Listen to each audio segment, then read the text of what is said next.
Hello friends, welcome to my channel. आज की कहानी का शीर्षक है संगत का असर। एक बार एक राजा शिकार के उद्देश्य से अपने काफिले के साथ किसी जंगल में गुजर रहा था। दूर दूर तक शिकार नजर नहीं आ रहा था। वे धीरे धीरे घनघोर जंगल में प्रवेश करते गए। अभी कुछ ही दूर गए थे कि उन्हें कुछ डाकुओं के छिपने की जगह दिखाई दी।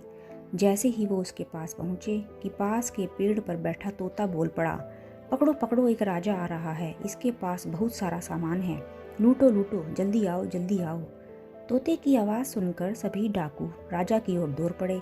डाकुओं को अपनी ओर आते देखकर राजा और उसके सैनिक दौड़कर भाग खड़े हुए। भागते भागते कोसों दूर निकल गए।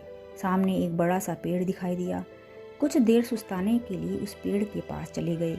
जैसे ही पेड़ के पास पहुंचे कि उस पेड़ पर बैठा तोता बोल पड़ा, आओ राजन, हमारे साधु महात्मा की कुटिया में आपका स्वागत है।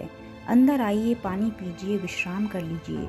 तोते की इस बात को सुनकर राजा हैरत में पड़ गया और सोचने लगा कि एक ही जाति की दो प्राणियों का व्यवहार इतना अलग अलग कैसे हो सकता है।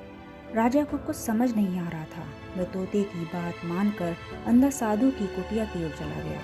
साधु महात्मा को प्रणाम कर उनके समीप बैठ गया और अपनी सारी कहानी सुनाई। फिर धीरे से पूछा, ऋषिवर, इन दोनों तोतों के व्यवहार में इतना अंतर क्यों है?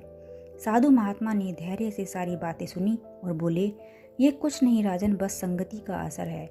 डाकुओं के साथ रहकर तोता भी डाकुओं की तरह व्यवहार करने लगा है, उन्हीं की भाषा बोलने लगा है। अर्थात जो जिस वातावरण में रहता है वह वैसा ही बन जाता है।